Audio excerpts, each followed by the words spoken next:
starting. All right, we are live. I want to make sure that it's playing on YouTube. I think it is. Whoa, what the heck? Bear with me, you guys. What's up, everybody? Top Secret Amazon Group, Grant here. I'm assuming that you all can see this video, this broadcast with myself, Devon. We got Cindy Rooney on the call today. And there it is. We're live on YouTube. Sweet. Okay, I'm going to let that go so it doesn't distract me. All right, so we're good to go. So anyway, yeah, we're here to fill in for our incredibly awesome friend, Gabe. We are, as you guys have probably gathered from the post that Gabe made in the group and on his Facebook wall, that they've gone through a challenge, a family, something in their family with the baby Grace. And we're all just here to support and love on them and let them know how much they mean to us and pray for them. And so just surround yourself with them. What we will be doing is Cindy has a really cool idea.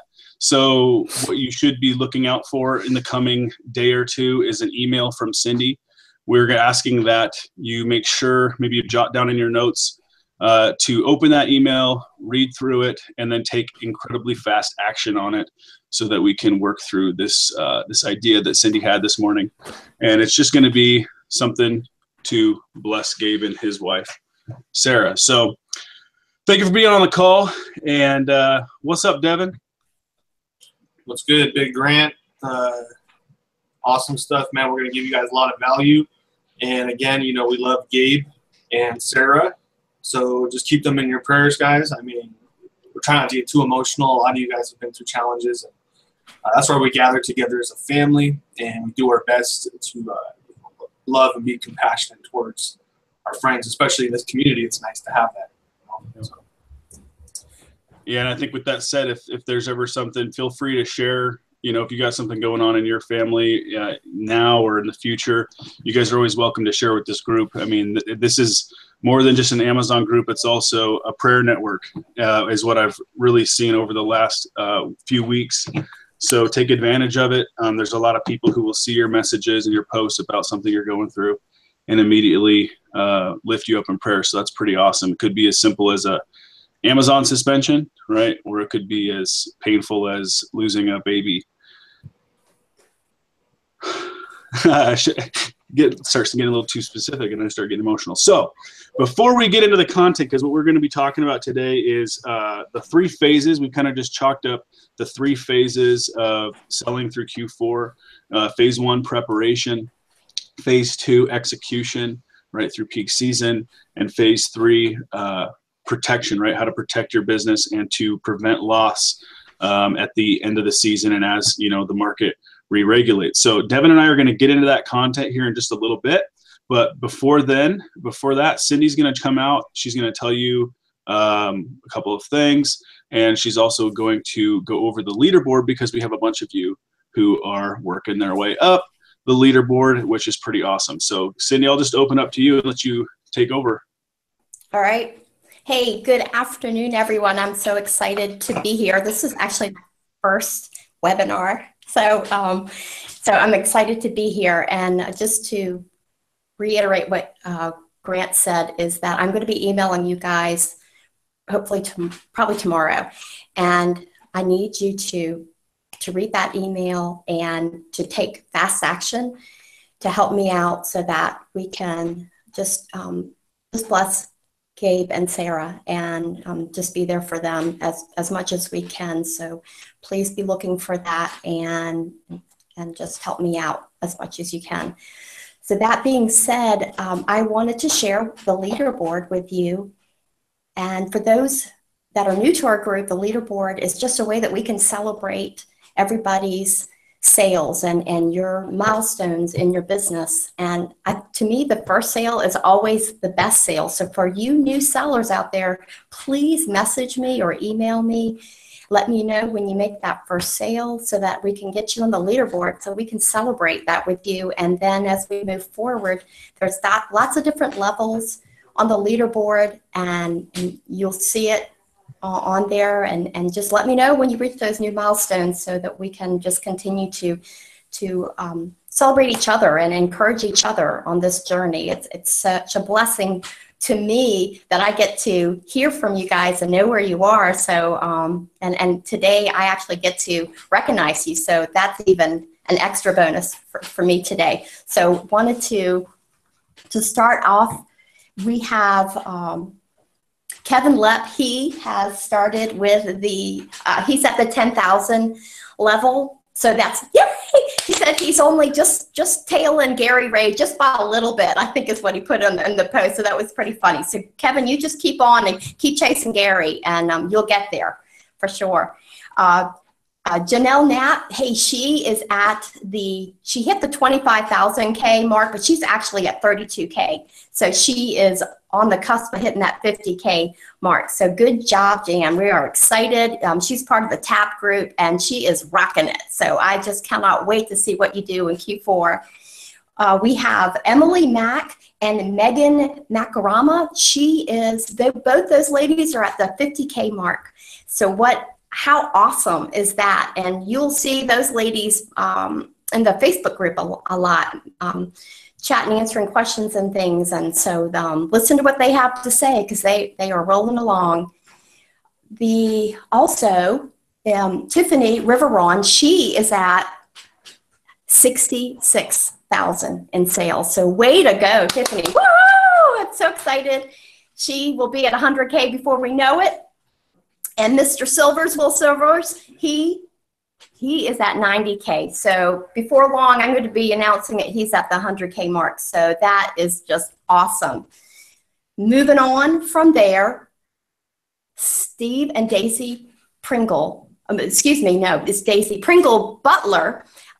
They are at 340,000 in sales. So they have hit that 300,000 mark and just rolling along. Also, Raul and Elizabeth Garcia, man, just love that couple. They did not let that hurricane get to them. They are at 307,000 in sales. So way to go, Garcia. That's just awesome. Ralph Cochran, shout out to him. I don't know if you guys saw that his account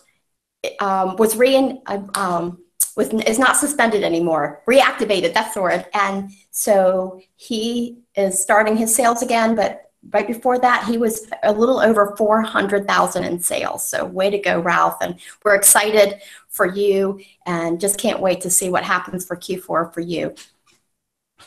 Michael Brown is at the 500K mark now too. And just so excited to see everybody just rolling on along. Gary and Kimberly Ray are at the 1.7 mark. 1.7 million, that is. That's great. Yay. And last but not least, and this is one of the reasons that I got to come on here, is that I get to share that Grant is at the 2 million mark. And actually, he thinks it's probably a little bit more than 2 million. But I was just so excited that I got the opportunity to share this with the group, that he has moved up. And Grant, you just are so amazing and so giving of yourself. And so I'm so excited that I get to celebrate this with you, sharing with the group where you are. And of course, moving forward, Q4 is going to be amazing. I can't wait to move you up to the next level. And that goes for you too, Devon. I'm ready to move you up too. So whenever, you're ready, you let me know. Yep. Yeah. Well, I'm sure Devon's probably, I have a hunch that Devon's probably higher on the board than he is maybe currently sitting. Probably. Is he probably didn't update us yet? Yeah, he hasn't. Am I right on that, Devon? I'm trailing behind you, man. I think I'm at 1.85. I was going to say at least. Total. Yeah. Now, is that Amazon, Devon, or do you include your sales from the other stuff too? Because that's what I'm doing, is adding affiliate sales and all that other crap. Yeah, I think I might be just under 2 if you do that and everything. Yeah. But it's all good, man. We're all in the league, and I see these people getting 500K. I'm like, I better speed it up because I don't know how much they've been selling. Congratulations, but it keeps you on your toes. Hearing other people doing good, and it's also about running a business. So each of us have our own lifestyle, business, and everything. Yeah, that's awesome. Well, thank you, Cindy. I appreciate the update, I'm sure. And just, congratulations to everybody who's moving up on the leaderboard. It gets fun watching you guys crawl up that leaderboard, and some of you really start hitting stride when you get into the higher numbers. So it's pretty fun to watch. So congratulations to all of you. Cindy, is there anything else we need to inform the group of before we move on? Am I forgetting anything, or are we ready to get into the content? I think you're ready for the content. Okay, great. Thank you so much. Great job on You're welcome. Your first Google Hangout live call. Well, listen, everybody have a great weekend. I'm going to slip on out now, but looking forward to watching this later. Before you do that, Cindy, I'll tell you, I was thinking this morning before I jumped on this call, is I had one of our members of the group, they said, I can't remember what she was talking about, but she said something like, Cindy's the heart and soul of our group. And so we really do appreciate you. You bring an awesome female leadership aspect to our group. And so it wouldn't be the same without you. We know that you do a lot of this stuff on the background, and it often goes unnoticed, but the closer you get to Gabe and to what you guys are doing, we realize how busy you really are and how helpful you are. So thank you so much for everything you're doing. All right, cool. I appreciate it. Enjoy the rest of your day. All right, I will. Bye, Devin. Take care, you guys. All right, bye. All right, Devin, Q4, it's real. Yeah, it's real, man. 2 days away. I'm excited, man. So we got the whole content, and you and I, bro, we could talk probably for 3 to 6 hours. Like even the breakout sessions, we had to taper off questions because there was so much going on. So one thing I wanted to start out with saying is know what your budget and your business model is going into the season, and that's in general, right? When we talk about running this business in general, you want to know what your budget is. So if $5,000 is a stretch for you, like from all of your resourcefulness to get income, the best thing that you could probably do is live a comfortable, good life, is probably buy $5,000 worth of Q4 flips in the last 2 weeks of October, and prepare to get those in quickly and sell them and do business as usual. But if you've got a good, let's just say 30, 50, 60,000, then you might just keep doing your RA and OA like you always do, or your regular business model, and set aside a portion of your income to do Q4 flips going in, so you can make a higher ROI during November when the peak season hits, and have some regular items selling. So know where you're at. That's important. And then we're going to go over the 3 big phases of Q4, so you guys are bolted down and ready. I think that's the right mindset to have going in. One other thing before, Grant, you taper off or add on to that is, someone told me you should start buying Q4 inventory during the spring. And I didn't really have a lot of money when I first got started, so that didn't make sense at all. It'd be better just to buy something that's going to sell quickly. But now that, more money's adding up and you start to see more opportunities, sometimes I will buy a few items in the spring and the summer because they're going to bring such a high ROI that, I'll hold them for 6 to 7 months. So go ahead, man, add on to that, and then we'll get into the content. No, I completely agree. I mean, that's part of the preparation phase too. So you kind of launched us into that, which is perfect. I get that question a lot too, especially with working with clients and stuff like that, coming at me and be like, well, how much are you spending on Q4? And that was over the last previous months. I'm like, well, nothing really, I'm waiting. And the reason why I do agree with Devin, if you got a massive budget and a lot of cash just sitting around that's doing nothing, then it's okay for you to tie that up into inventory, because it's still going to do nothing until Q4 anyway. Right. But if you're rinsing and repeating, if you're putting all your, resources right back into your business right now, leading into Q4, then it makes sense to buy inventory that you can sell and make a profit on right now. Right. And then maybe and I just started doing this maybe 3 or 4 weeks ago, not even that long, maybe 3 weeks ago. Of course, I mean, Devin and I have been kind of buying a little bit throughout the season, like you said, lightly, but I'm not really going to go heavy into buying flips and buying for Q4 until really the end of October and the early part of November. I'll be doing that same thing. So maybe the last 2 weeks of October and the first 2 weeks of November, that's going to be heavy Q4 buying for me. Because, and we've talked about this a lot, the peak season really kicks off right around Thanksgiving Day. and then we launch into December and stuff like that. So to tie a whole bunch of to tie your budget up into a product that's not going to sell for 60 to 90 days because it's for, like we talked about, in peak season, probably doesn't make a lot of sense for most of us that are on the call. So, but I will say, and I think Devon agrees, that we are in that season now where we're getting ready to start preparing. Right, October is what, 2 days away, right? October 1st is 2 days away. So, so we're essentially in Q4.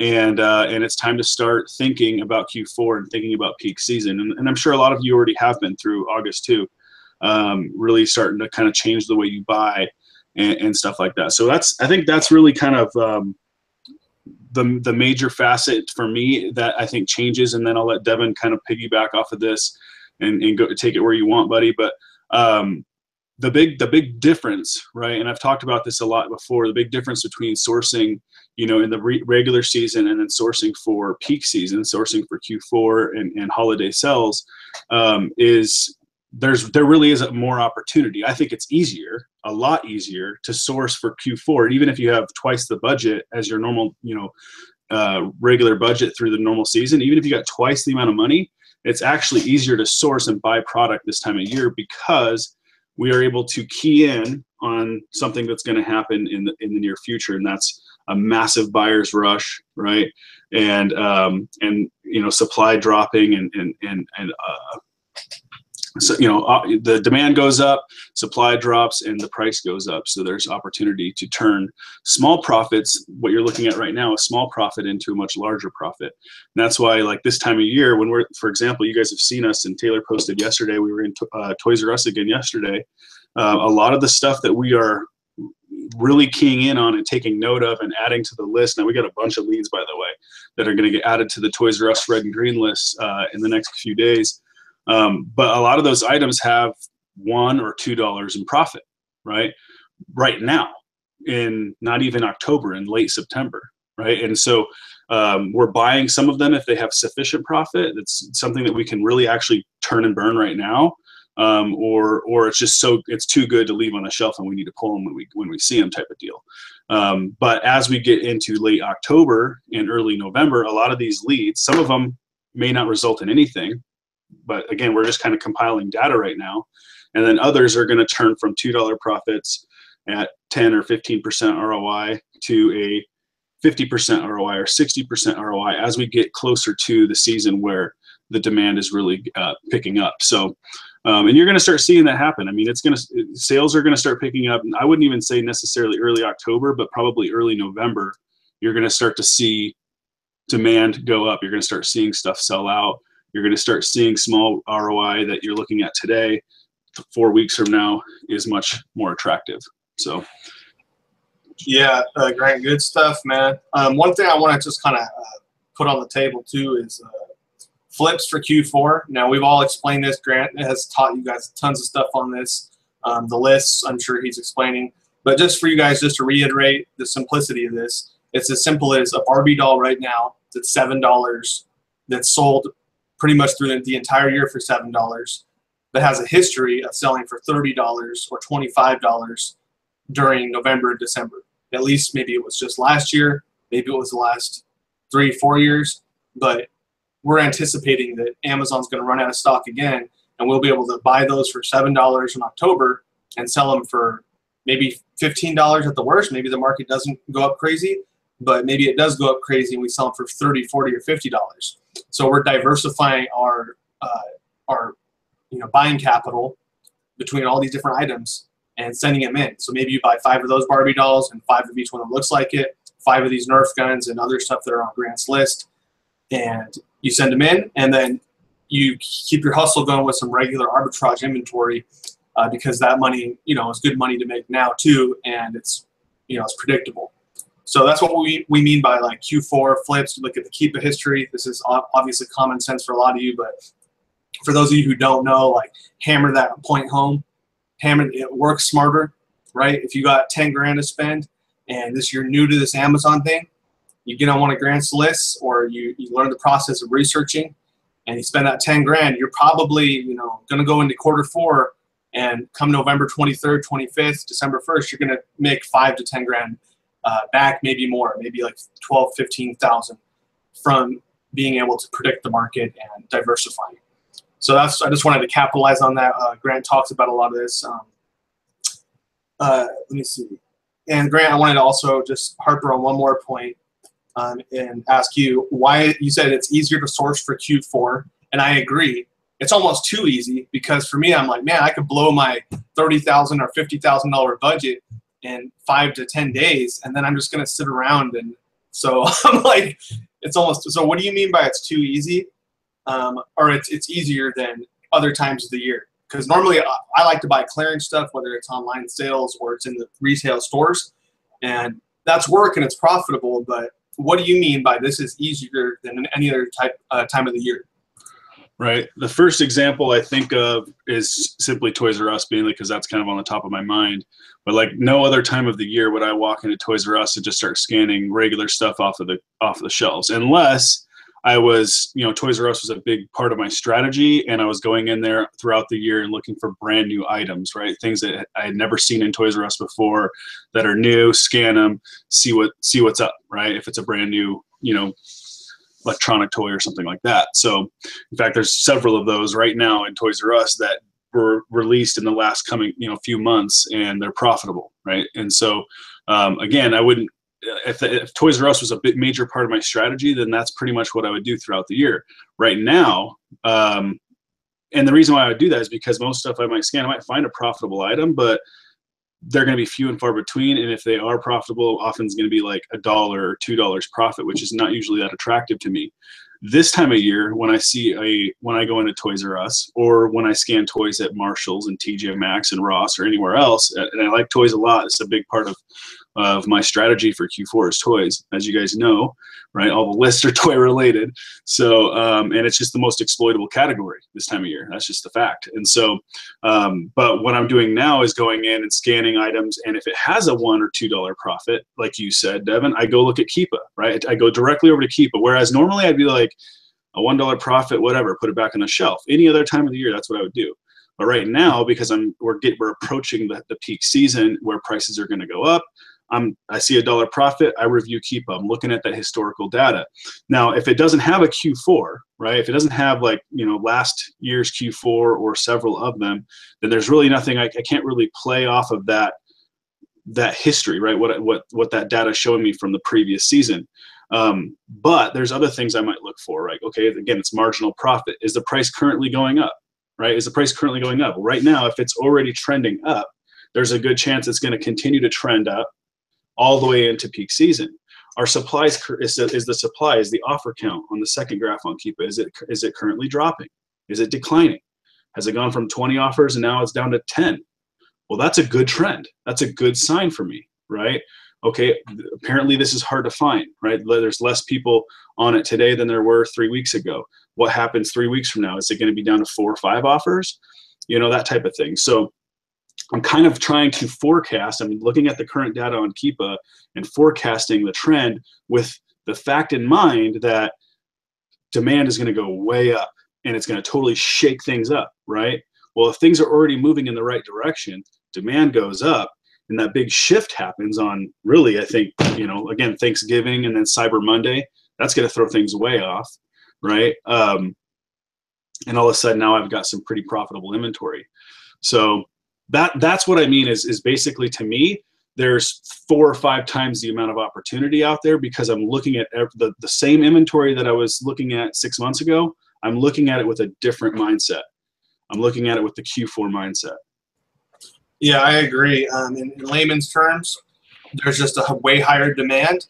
And when I was new to this, guys, I was really, what I did is I raised the price on current toys, my first Q4 and second Q4. I had toys that I just had in stock, and I was like, man, the price tanked on this. I'm going to make $1.50 when at the time I scanned it, it looked like I was going to make $20. Let me just hold on to this till November and December and see what happens. Most of those toys, the price shot way up. I mean, I went from breaking even to being able to make a 200% return. And now, Grant's got better at this. I've got better at this. And I look at it and I'm like, well, why not just do this with hundreds of toys, or maybe even 1,000 toys? So that's a huge opportunity. Check Keepa on every toy that you have in stock if you're really trying to squeeze the most out of the inventory you have. And when you go scanning, if you're not part of Grant's, in one of his lists that basically gives the stuff to you already, when you go scan, just pull up Keepa and look at those spikes from the seller fulfilled. Buy it. Maybe there's only one on the shelf at the store, and you go and you buy 5 more online. And I already noticed that some of these toys that I've researched are starting to run out of stock because people that are seasoned sellers are able to predict the market, that they've stocked up during the month of September. Still plenty of them out there, obviously. There's still hundreds, so don't feel like you missed the boat. So that's prep for Q4, guys. And you need to be prepping basically. You got 4 more weeks to buy as much inventory as you got. In my opinion, max out your budget. If you go here dilly-dally around and do a little bit of RA and stuff and get that stuff in regular inventory, but if you're a risk taker, and I like to take a risk, and I calculate it and I take it. Maybe you max out a credit card at the end of October, sell all that stuff during November 21st through November 25th, and then go pay off that balance with your Amazon payout. That's what I would do. Now I'm not like all of you. Maybe you're more conservative. You don't want to do that. But that's how you can have a big month starting out. And if you got some ideas, maybe post it in the group or bounce the idea off someone else. I don't know if Grant has time to answer every question, or I necessarily, so running our own businesses. But that's something to get excited about. Next thing is I think we covered prep. Unless anybody has any questions, maybe put them in the YouTube comment section. Grant could answer those about being prepped for Q4. Go ahead. I got a question you could answer.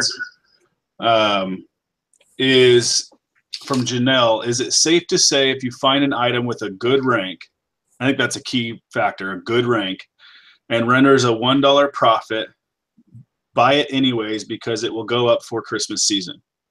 Well, I would still check Keepa because that's not necessarily true.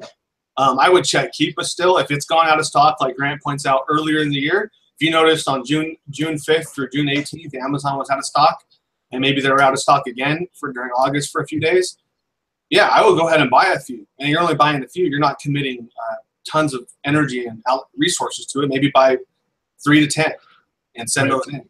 But if it's gone out of stock, maybe you're going to buy 10 to 20. If it went out of stock last year on Keepa, you're going to see that big spike, and you're going to make 100% return. Maybe you're going to buy 10 to 20.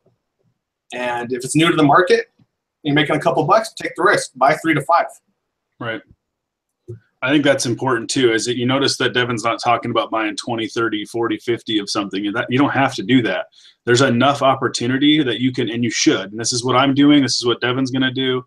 I mean, yes, is there some items out there we're going to go 30 or 40 or even 100 deep on? Yes, of course, there's some stuff out there. But the majority of it's going to be 3 to 5 deep, right? That's kind of like your risk prevention, right? Or your loss prevention, right? Is by going wide and shallow so that you can make money across the board, right? You catch a lot of really good fish. And then if you have a couple of snags in the net and you have to, liquidate and take a small loss, the rest of your inventory absorbs that impact, okay? The other thing I would add to that, Devon, to that question that Jen asked is if it's making $1 right now, right? Now, is it making $1 off of a $50 buy cost or $1 on a $10 buy cost? Okay, so that's going to change things. If it's making $1, if it's got 10% ROI because you're buying it for 10, okay, a little bit less risk, right? But if you're buying something for $30 or $40 and it makes $1, that's a lot higher risk, right? So what I would suggest is if you find something with a $1 profit, this is what we're doing. This is exactly what I'm doing when I'm sourcing at Toys R Us right now. Some stuff I'm buying, right? And other stuff I'm waiting on. If it has a profit and I think it could work out, I'm taking a picture on it with my phone, right? I go over to my photos, I just double click, go over to my photos, and I write the price at Toys R Us on the screen, on the photo, right? I use the markup tool, and I just $14.99. So that I can go and add it to the list that you all are gonna get, those of you who own the Toys R Us list. And I'm not trying to plug the list, I'm just saying that that's what I'm working on. So that's what I'm going to add it to. But you guys are going to see that list, right? And a lot of these items have $1 or $2 profit. I'm going to be looking at it too, $1 or $2 profit, and then I'll be sending the VA to go back in and reevaluate the prices on Amazon again, right? Or you can do it manually if you do this with your own business, right? Go back in there. Okay, wow, $2 profit just turned into $4 profit. This product is trending in the right direction, right? Because your risk at buying for Q4 is higher. Or let me put it this way: it reduces your risk. It gets less. There's less and less risk buying for Q4 with the strategy we were talking about and buying stuff with low margin. The closer you get to peak season, right? Doing it now, you have 6 weeks, right, of time between the decision you made, the buying decision you made, and the opportunity when you want to start selling it, right? But if you're only 2 weeks away from peak season starting, or 3 weeks away from peak season starting, there's that much less opportunity for the price, for the market to adjust in a way that is going to be negative for you. So I just wanted to add that. I don't know if you got something, Devon. No, this is it's good stuff, guys, and learn the stuff, apply the skills. One other thing, I caught on to what you said. With Scoutify, one thing you can do, I also take pictures. I've done the same thing even with outside of quarter 4, but you can just put in your buy cost as 0, and then you can it'll add it to your buy list on Scoutify, and you can just email that buy list and maybe comb through those leads, or put something in the SKU. I don't know, put something weird for the buy cost, like 1 cent, so you know that all the 1 cent items are ones that you want to revisit. And you can just email that to yourself and look at it in Excel. So that works too. And there's so many leads. I was thinking about paying someone just to go scan every single thing at Walmart. I mean, exactly. Why not? But I think I'm suffice just with your list and kind of being able to find my own leads. I'm suffice for maxing out my budget. So next, let's get into executing during Q4. And so I guess the things we can talk about are buying holiday deals for resale, which is big. I mean, that's huge. And then also your repricing strategy. So that's kind of during quarter 4 what we can talk about. So I'll start off with just talking about buying holiday deals, and then you can add to that, Grant, and then we can also talk about repricing strategy.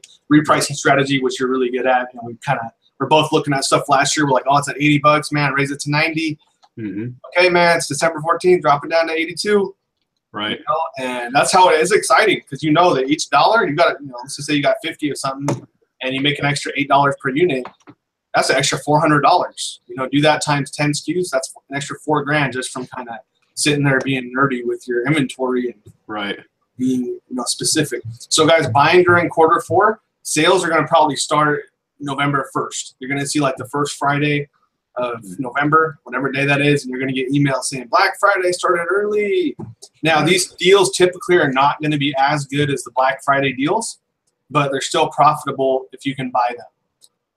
And it's kind of good too, because if you buy early November, a lot of that stuff you're going to be able to get into Amazon by December. Because if you buy, let's just say last year Amazon did sales, they did a Black Friday every day countdown from November 21st through Black Friday, and they had some type of deal every single day. They had shoes, boots, jackets. A lot of the stuff on Keepa just had huge drops, and other retailers do it too. Now the best opportunity is still going to be Black Friday, Cyber Monday, or that week, but you could go in and snipe some deals out if you still have some money in your budget and get those items in. And then of course Black Friday, the actual day of Black Friday, the day after Thanksgiving, of course, a lot of sites like Toys R Us started on Wednesday. They had an email saying Wednesday at 6 p.m. we're going to start Black Friday online early. And you just go in there and get ready to buy quickly, because stuff just like the little Nintendo thing that just came out. And that's a lot of hype too, guys. Don't get distracted from the hype. That's a good item, but you can make that up with a few sets of bed sheets and some groceries. You can make the same as you would from buying 5 of the Nintendo DSs or the Nintendo SNESs. So don't get you can go buy some groceries, some bed sheets, and some vitamins, and you're still going to make $1,000 like you would have if you would have got 10 of those. So it's not the end of the world. I mean, for me, it's honestly kind of hyped up, like standing in line. Some guy was like, yeah, I was outside Walmart from 10:30 p.m. to 8 a.m. It's like, I'm good, man. Make $100, $200. I'm good on that. So anyways, guys, there's a lot of stuff we talk about into buying. You can go into the stores, blitz the stores, make a buy list. What I'm going to do actually is I'm going to try to sell a lot of my inventory, my regular inventory, before Black Friday. Then I'm going to take that money that comes out a few days before Black Friday, my payout, and I'm going to go blitz the stores and blitz the sales online with that payout. And then I'm going to get that stuff in on top of the stuff that Grant and I are buying now in anticipation to spike. So that's like the second tier. Now the best market opportunity, first of all, is being prepared early and looking at those keep spikes. But the second opportunity, which has a lower margin, but that stuff's going to sell fast typically, is going to be the holiday sales, Black Friday, Cyber Monday, and other sales like that. So Grant, if you want to talk about that in addition, and then talk about repricing strategy, and then we'll go from there. Yeah, you actually brought something to mind, and I was thinking about with the Amazon out of stock flip type stuff, and even stuff that Amazon is selling on, right? You're going to start to see evidence on some of these items of Amazon going out of stock right around Black Friday and Cyber Monday, right? And so for people who are a little bit more risk adverse and not entirely comfortable buying something, buying something that Amazon is currently selling on in hopes that they're going to go out of stock, whether it's a brand new item in 2017 or something that's been on there for 4 years and gone out of stock. If you're a little more risk adverse, just pay attention, like take note of some really hot items that are hot. In fact, I was at one of the Toys R Us I was at yesterday. It says hot toy. They put a little tag on it that says hot toy, and they're right. I mean, you go look on Amazon, these things are in the top 1,000. They're brand new, right? And so that's the type of stuff to key in on, right? But if Amazon starts to go out of stock Black Friday, Cyber Monday, around that time, it's possible you could buy them around that time from either Toys R Us or another retailer, or if you have your Keep Alert set up, set it to where you'll get a notification when Amazon comes back into stock, scoop it up real quick, and then sell it, right? And then send it into FBA. Was there something in particular that I need to talk about as far as November, Devon, or? Yeah, I think the next thing we'll go over is repricing, but also right. To Harper, jump on what you said. So set up Keep Alerts. That's going to be real big. And when you do see the evidence, like there was the Laugh and Learn puppy, my first Q4. I remember just being in the store scanning at Target. It was on sale for $9.99, and they had like 80 of them. And on Amazon, it was selling for $49.99, ranked 82 in toys. And I bought 80 of them from that Target, all 80. Target was cool. They're like, let's get rid of these. Bought another like 28 from Walmart. And I actually seller fulfilled them because it was December 14th or something. And I made like, after all my fees and shipping, I still made like $16 on each one and sold maybe 100, give or take. I was like, man, I made $1,600 from just grinding it out for the day. Right. We kind of get bigger. That just seems like a norm. But for then, the opportunity, it was nice. And the other thing is Amazon's going to price match the sales. Mm-hmm. So if you set up, when you see Amazon has a sale, you might want to snipe out the sale from Amazon and Walmart. And you got to make the decision fast because, man, I've sat around and been like, well, maybe I'll do this. And 2 hours later, around like 15, 20 minutes later, it's sold out. And then the other thing is once you see the market showing around, Black Friday, when you see that Amazon's not in stock, make sure you jump to your local stores fast and tell your inner circle, if you've got some people that you talk to, hey, this is out of stock. Because sometimes, you wait too long and other people have already jumped on the opportunity. So be the first one to do it. And even a few good items, you make a good couple $1,000 or $5,000 from if you really focus. Yep. Something I'd bring up too with the price matching is we've actually been doing this at Toys R Us. If Amazon's selling the item and it's like a flip type of thing, because some of the items on my Amazon out of stock flips, you're limited, like 1 to 3 at a time, right? Well, we're also finding them at Toys R Us. So we're going up, and when we check out, we just, hey, can you do a price match on these? And they do a price match, and we get them for the same price we would buy them from Amazon anyway. And we're getting them from Toys R Us. So that's another thing you can do too. Most stores will price match. Walmart, Target will do it. But Toys R Us is probably the easiest to do because their prices are generally a little higher. So as far as like your pricing strategy going into peak season. So let's say it's November or mid-November and we're working closer to Black Friday and the kickoff really of peak season. Like Devon had talked about, he went into his inventories first Q4, and he'll do it this year, and I'll do it myself as well, and go find those items that are going to be, that are going to sell for more than what they're currently priced at, and just go raise your raise your price, whether you're using a repricer or whatever. If you're using a reprice, you go raise your minimum, right? So how do you do that? How do you know what to do that with? Well, generally toys are a pretty easy one, right?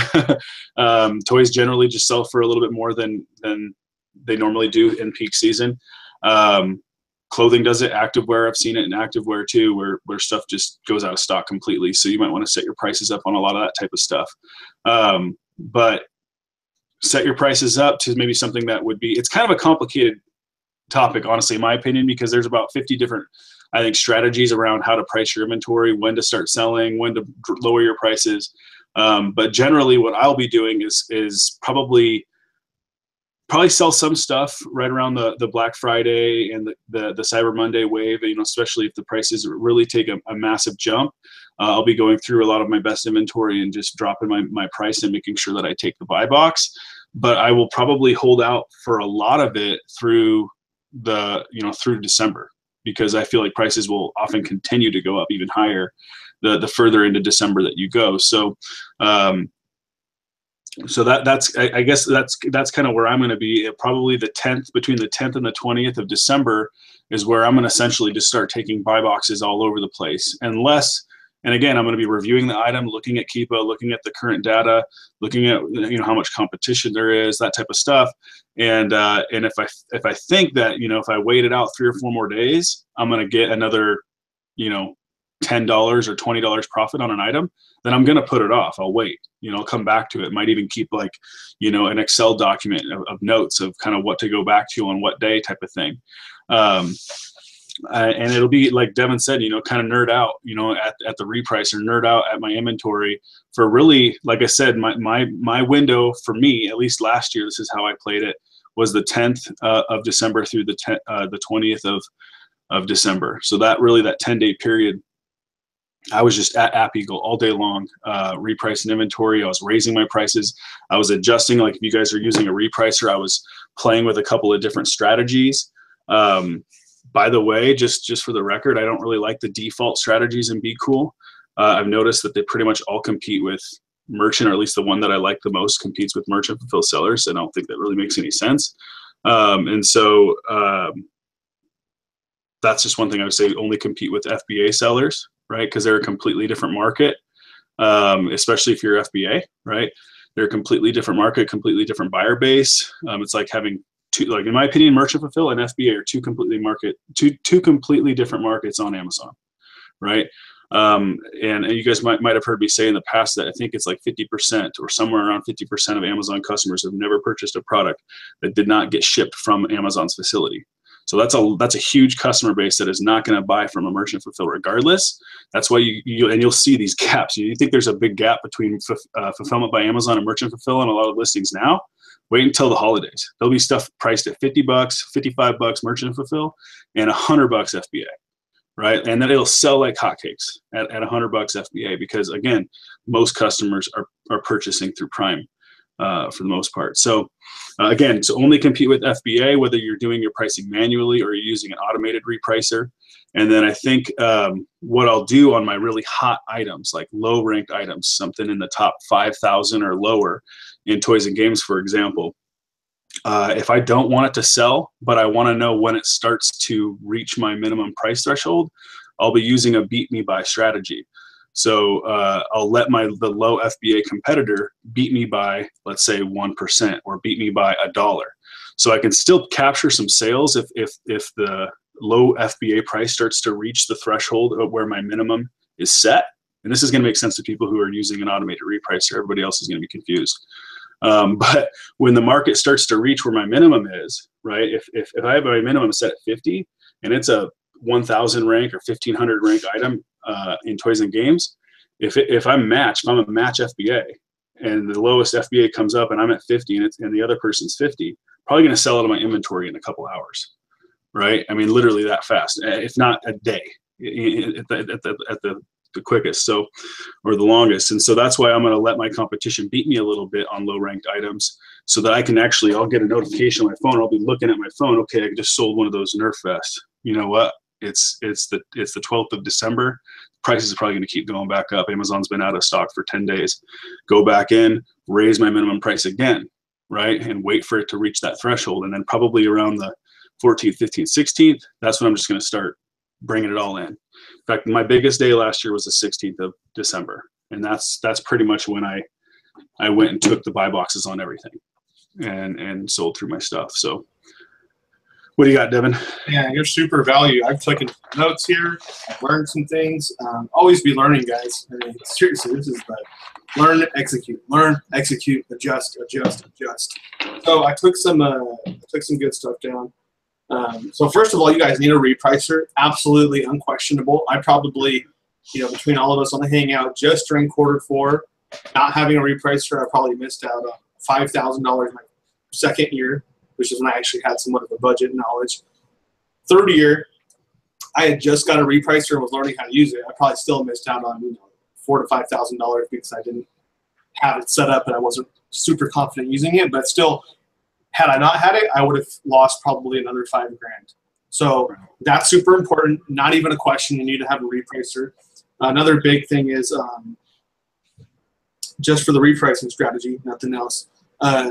Don't compete with merchants, sellers, especially on very good ranked items. You got Pie Face, for example. What was that, 2 years ago? Pie Face, merchant fulfilled was maybe going for sometimes 28, 29. FBA 49, 48. That was like the very highest, and those things are flying out. But you've got a lot of other similar items, especially as we get towards the end of December. You got the mom and dad in New York City making $300,000 a year, looking at their computer saying, "Man, we need this toy under the tree."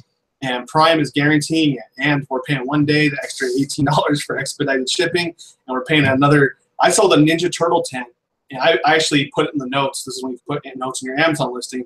I put it guaranteed before Christmas. And I couldn't believe other sellers were selling this $20 tent for $199. So I wouldn't do it. I was like, I'm not selling this. I just don't feel good about it. Probably should have. I mean, someone buying a $200 tent, they obviously aren't starving to death, right? But I listed it for $130. And I put guaranteed right before Christmas. And I just shipped it, overnight delivery on like the 21st or 22nd of December. And the lady messaged me. She's like, "I'm going to be so mad if this doesn't get here." And I said, "It's guaranteed or your money back." And she got it, sure enough, before Christmas. So you can really get your if I would have had that at Amazon's warehouse, which it was too late, I bought it around the 15th of December. Exploiting the market again. I mean, taking advantage of the huge gap of opportunity. Kmart had 6 of them. Everywhere else online was sold out except for Amazon. No one was in stock. No one was in stock except for me when around that time in December.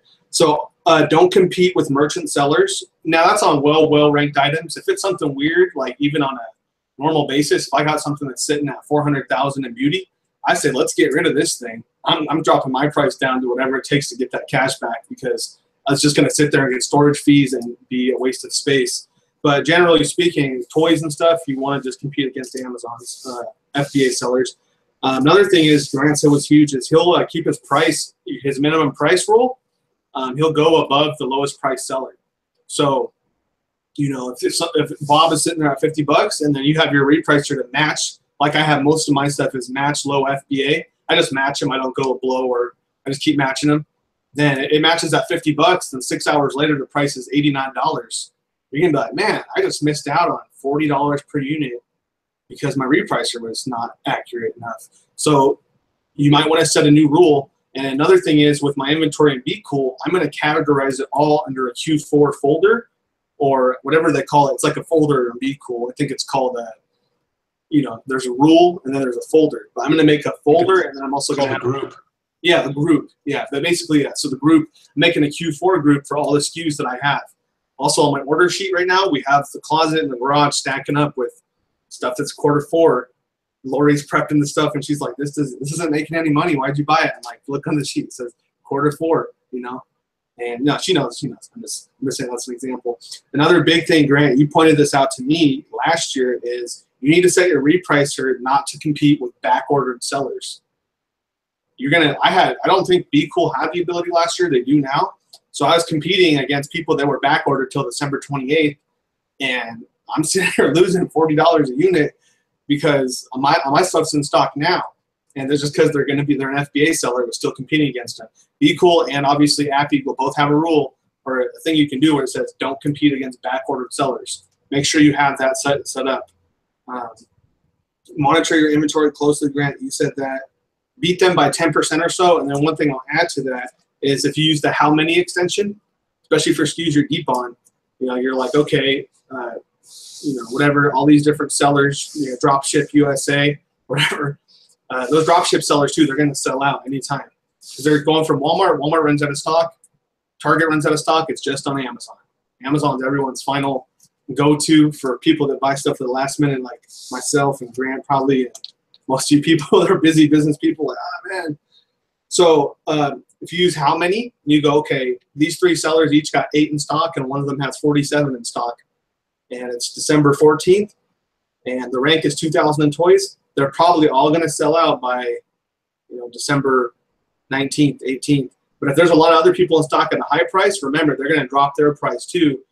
So maybe you play it safe and you kind of go in the middle. You wait for the guy with the 47 to sell out, and you price yours maybe, $10 but above the next lowest price seller. So you're not the one selling yours first. So it's kind of like, it's the market. It's really looking at the market closely and understanding, observing it closely, taking note of stuff closely, and doing this stuff real professional is going to make, like I said before, if you sell, let's just say you sell 4,000 items during December, it's kind of a lot, but let's just say 4,000 items, and you make an extra $3 per item because you monitored the price gaps. That's $12,000 extra you made from getting in your zone. A high-level activity. Grant actually told me the other day, the 2 highest level activities are buying and repricing. And especially during Q4, it's going to be repricing. That's good stuff, Devin.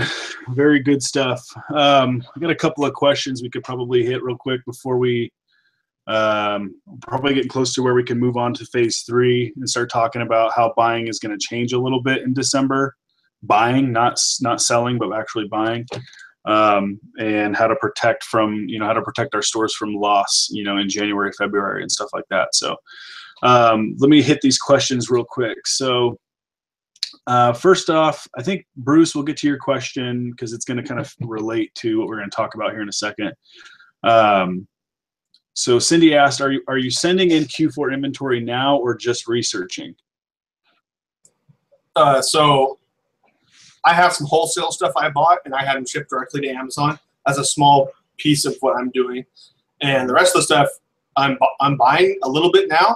Bought a little bit, so in the closet, the garage, but not sending in anything probably till October 29th, October 30th, those dates. So send it all in, stocking up, researching, stocking up, and send it in all day end of October.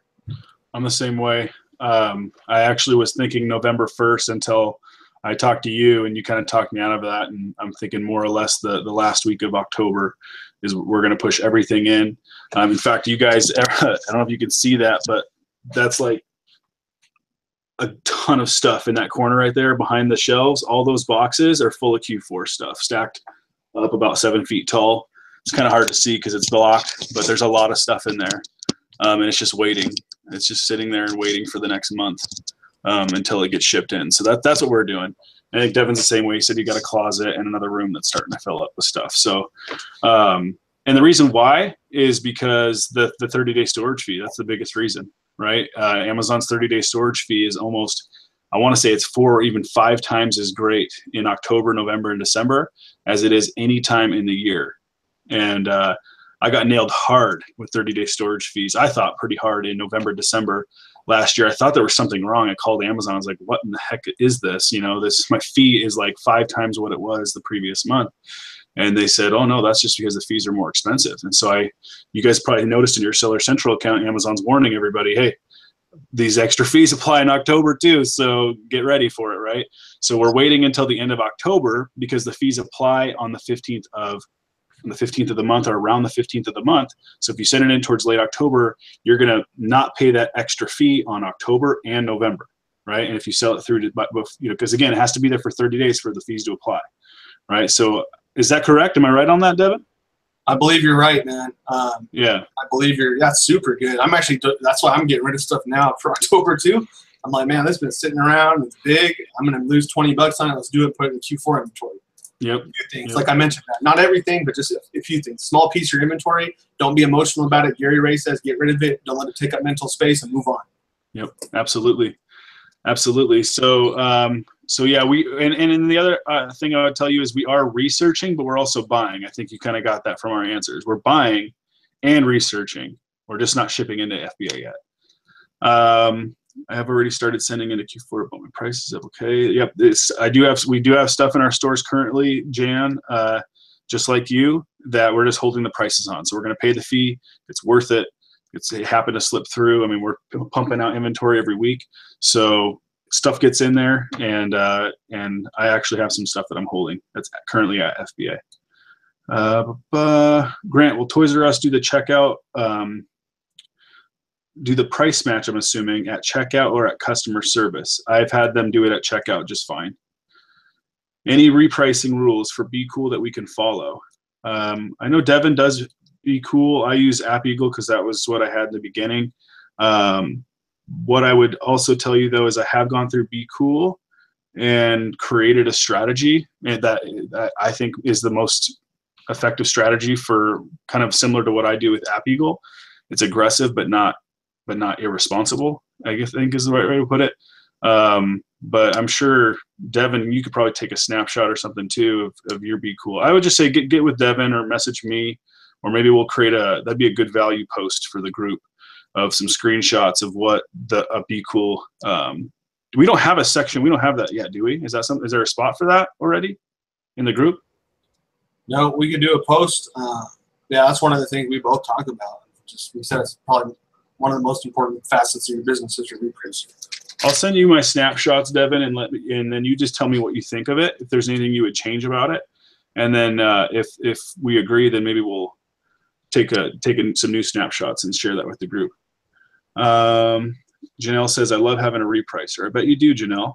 Stuff sells a lot faster, and oftentimes you make more on a lot of product too, because your repricer isn't just lowering prices for you, it's also raising prices for you. It helps you maximize your profit potential too. Love the How Many app. Yep. I was afraid of this at the beginning of my sales. Yep. I was afraid of a repricer too, and it definitely made a massive difference. Okay, so moving on, Devon, do you think we're ready to move on to phase 3, or do you have anything else you want to add to phase 2?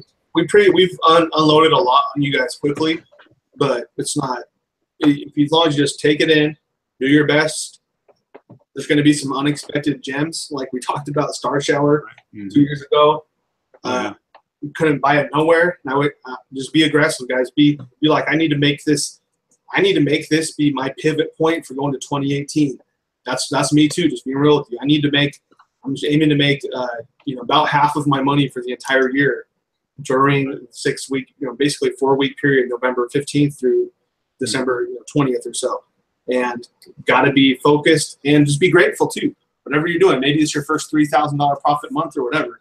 But just take what Grant said, get your stuff ready, do your best to buy stuff during Q4, keep your ear to the industry. If something's running out like crazy or new to the market, you got the Lovabella lead from Grant. If you can snag a few of those, we think right now, based on supply and demand, and I think those are going to be a good lead for Q4. They'll probably produce some more, but those will probably sell out real fast, and the market will probably be very good on those. So I'm actually holding mine until Q4, the rest of mine. I think I want to reiterate too. You did mention this, and I want to just stress on the importance of it and the opportunity of it. And that's the whole. Because I learned this from you, Deb, and I was afraid of doing merchant fulfill because I'd never done it before. Right? It's like one of those things that I put off for a long time, and then you kept coming at me like, look, man, I just killed it with Star Shower. I killed it, the year before that, I killed it with these puppies, and I know you continue to do. In fact, the Lovabellas, right? I bought all these Lovabellas. I was going to ship them straight into FBA. And then on the call that you and I were on with Gabe, you said, well, you could merchant fulfill them. That's a good idea too. I'm like, hot diggity dog. I'm sorry. That's Mickey Mouse, and that is because I have a 3-year-old. My bad. Hot diggity dog. Oh, man. All right. So the song is like ringing in my head right now. You're going to get stuck in my head. Yeah. Diggity dog. The Lovabellas, we merchant fulfilled about 30 of those because of your suggestion. And I completely forgot about it, even though we've been selling on eBay and doing our own fulfillment for eBay over the last few months, and then you reminded me of that merchant fulfill strategy, and we made a bunch of money. We were making 50 to 90 bucks on those Lovabellas on about 30 units that we sold over about a week period of time of about 7 days. And so again, I just want to reiterate on the importance of that is if you know, by late November, it's kind of too late, especially because Amazon will be pretty flooded with a lot of stuff going on. It's possible that you could ship in to FBA, you know, the first week of December and have it in stock and ready for sale before peak season closes. But it's possible that it won't work that way. And so that's where that merchant fulfill strategy can come into play. In fact, the Zoomer puppies, remember that one? That was one I got from you too. You said, hey, I'm merchant fulfilling these things, right? So I ran around, grabbed some Zoomer puppies that year. I think that was 2 years ago. And merchant fulfilled for my first time. And that was through the month of December. So the whole point that I guess I'm making is before we get to phase 3 and talking about protecting protecting your business from loss, is execute and push hard all the way through the early part of December, and then continue to push. We're going to talk about how to do this and how to do it safely, but continue to push all the way through the end of the year. Right? I was talking to Steve and Daisy Butler a while ago, and they were telling me how much money they actually made, you know, even after Christmas and into January, because they kept pushing and forcing the envelope all the way through into early 2000, you know, the following year. So don't think that everything ends and you got to just, you know, stop working and you kind of sit back and do nothing. That's like the last thing. You'll be tempted to do it because you're going to work really hard, hopefully all the way through peak season and into peak season. I would say keep pushing all the way through. Take your vacation, take your week off, whatever it is, in like February, because you're going to need it. Right? You're going to be bummed out because the way they call it returnuary, they call it the Q4 blues, right? And everything's going to kind of decompress, and the hype is going to be over, and then you got to start looking out 11 months into the future and looking at the next Q4. So take your vacation, take your time off in February, push through all the way through the end of the year and into early January. So you ready to get into the next phase, bud? Yeah, I think we're good for phase 3. Just take lots of notes and just really take this stuff seriously, guys. You'll be good. Set a goal. Have fun. You know.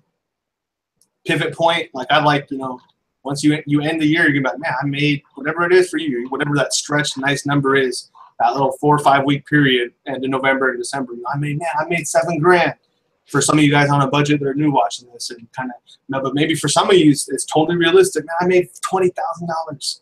Wow, I made $20,000 going into, I'm ready. Let's buy up inventory for January, get good at this, and then have another good Q4, and maybe do some private label or something. But it can be a very good pivot point for you guys. Just focus, and let's get into phase 3, man. I'm excited. Yeah. I think I'll just start it off by what goes up. Okay, phase 3. What goes up will come down, right? And the peak, when we talk about the peak, there's 2 sides of the peak, right? You're thinking like the summit of a mountain, right? You hit the top, and then on the other side, you're going to work your way back down again. That's what's going to happen to prices, right? You'll actually often see that on some items, if you were buying it at full price retail and flipping it through Q4, it'll get clearanced out heavily, and you'll watch, you know, a product that is profitable. You can get caught up in it, right? You buy something in late December that makes a profit, and by January, you went from 20 sellers to 200 sellers. It can actually happen. You will see it happen. So just be aware of that, of the potential of that, right? I would say, right, by the 10th, let's just say if you're not shipping into, because shipping times and how fast Amazon is receiving stuff, that's all a variable that we can't determine right now. We'll have to wait until we get into the season to find out. If you are no longer able to ship into FBA prior to the end of peak season, which is about the 20th to the 22nd of December, right? Because Christmas is kind of the big day that everything is kind of building off of. If you cannot ship it in and sell it before that time of season, in my opinion, you need to start thinking differently, right? If you're normally buying something with a 40 or 50% ROI, I would say to protect yourself, unless you have some inside knowledge, you kind of know how things are working out, you know you can flip it quick, and you got a fast-paced business, you turn and burn, right? Like, for example, Steve talks about shipping in the door and out in 24, right? If you're not in that mode and you don't already know kind of what you're doing on that level, then you should probably take what you would normally do, a 40% ROI, and start buying stuff with a 60 to 70% ROI or better, because it's going to deflate, right? It's just, prices are at an all-time high for the whole year. And on most of them, on most of these items, the price is going to drop again, right? And you don't want to get caught back in that. You know, you kind of think about like we're riding a tidal wave all the way into the shore, right?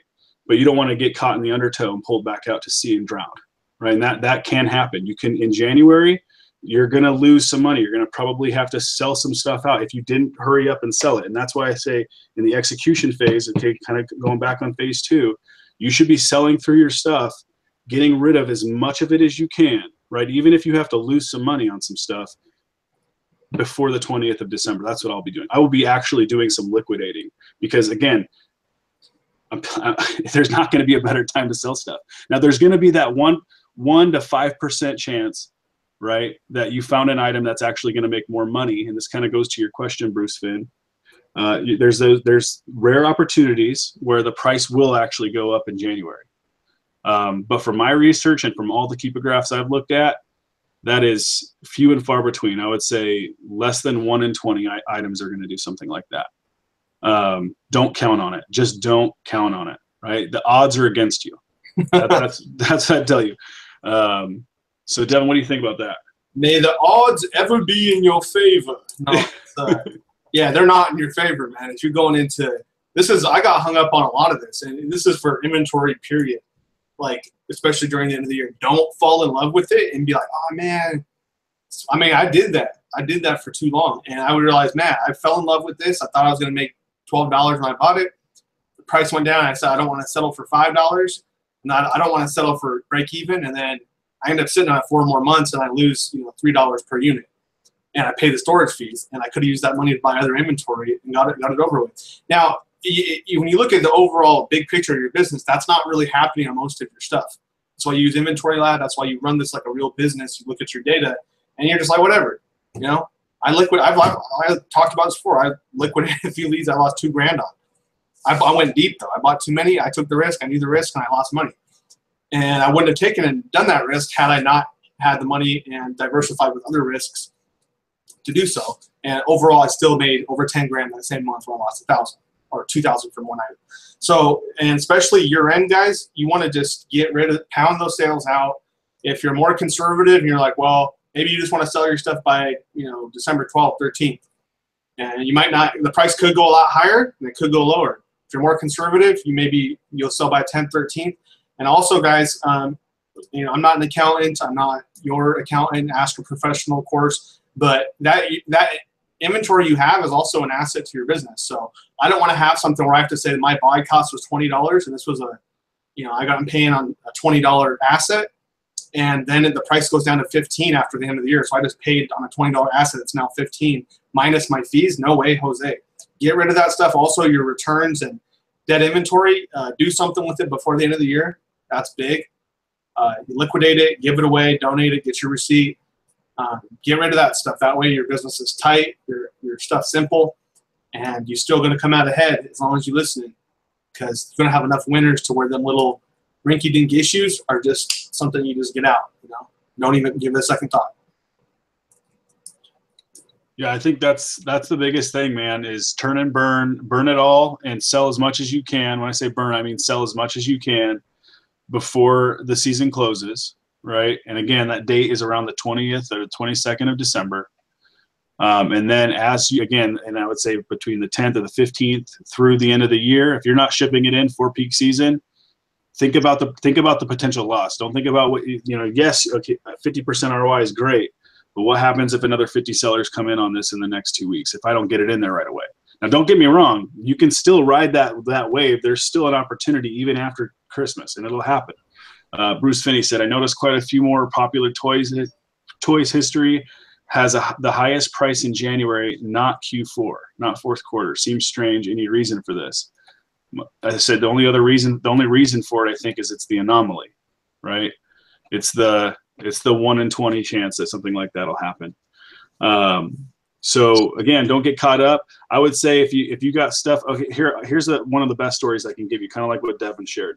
Last year, okay, And we did well last year. December we did really well, but still got hung up. Still after it was the third Q4, I still got hung up and was married to some of my inventory. Right, I bought like 150 of these Leapfrog game systems for like $19.99, and then I think with gift cards I was probably paying like $18.50 overall, right? $18.50.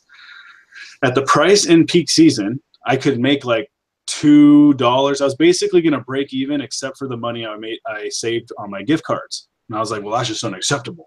I knew I was going to be able to make a $10 bill at least on these, and it's just not happening because, 4 mega sellers came in with 1,000+ units and they ruined it. But it'll come back. It'll come back.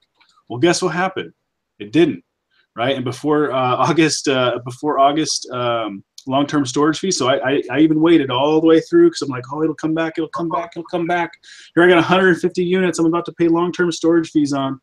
And I had an opportunity to make some money, like $2 or $3 a unit, and just get rid of it in peak season. And I waited all the way, paid 30-day storage fees all the way until right before the August long-term storage fees, and I liquidated and lost about $5 per unit.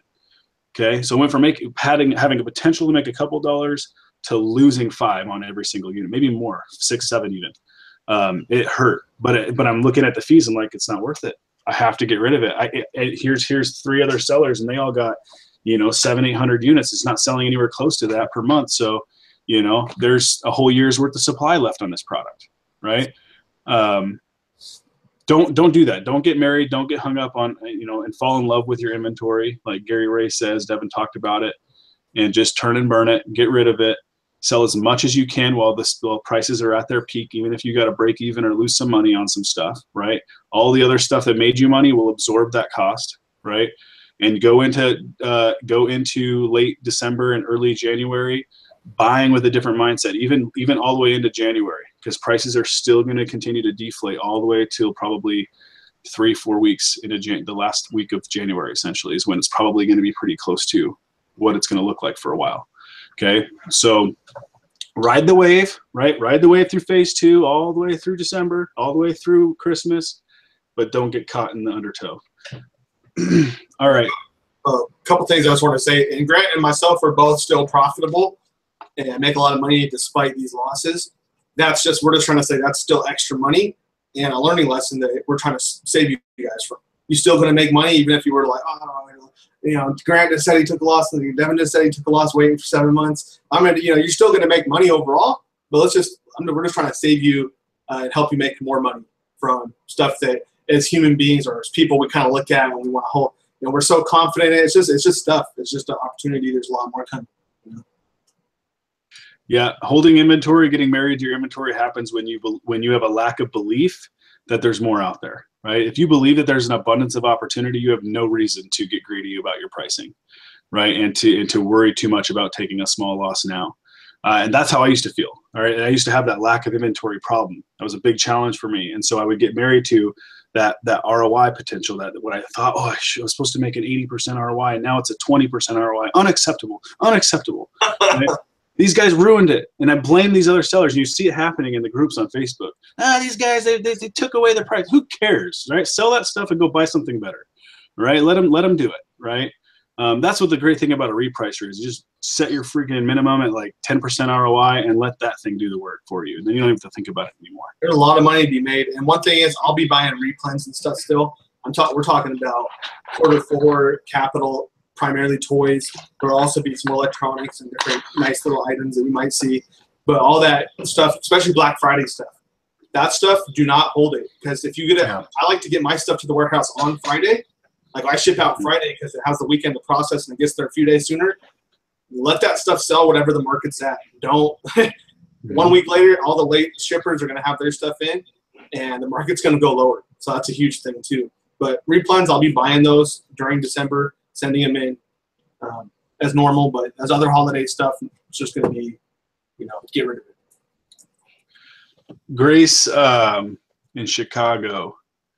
The repricer that we would suggest, I think, is Be Cool for the price. It's got a lot more functionality. I use App Eagle only because I haven't made the switch to Be Cool. And when there was no Be Cool, there was an App Eagle, right? So I started there. So Be Cool, we would suggest definitely starting with that. 25 bucks. It's cheap. Was that $25 a month? Yeah, for a newbie. Cool. You can get a $100 plan. You get faster repricing, which is good too. I don't think we have any other questions. Cindy asked if we could add snapshots to App Eagle and the Be Cool settings. Yes. Yep. I mean, the rules are basically the same. It's kind of worded differently, so it can be a little confusing. But yeah, I've got snapshots I can take of my App Eagle account, and then we can also share some snapshots of our Be Cool. I don't think there's any other questions. If I missed your question, just post it again, but I don't think I see any other questions. Devin, is there any final thoughts before we kind of call this a wrap? The last final thought is, of course, post Q4. So all these, they're going to clearance out all these retailers, all the toys and stuff that don't perform as well and don't sell during Q4. They're going to clearance out through January and February. And you want to make sure that you probably get in there. Most stores around here is about February. They really bottom that thing out.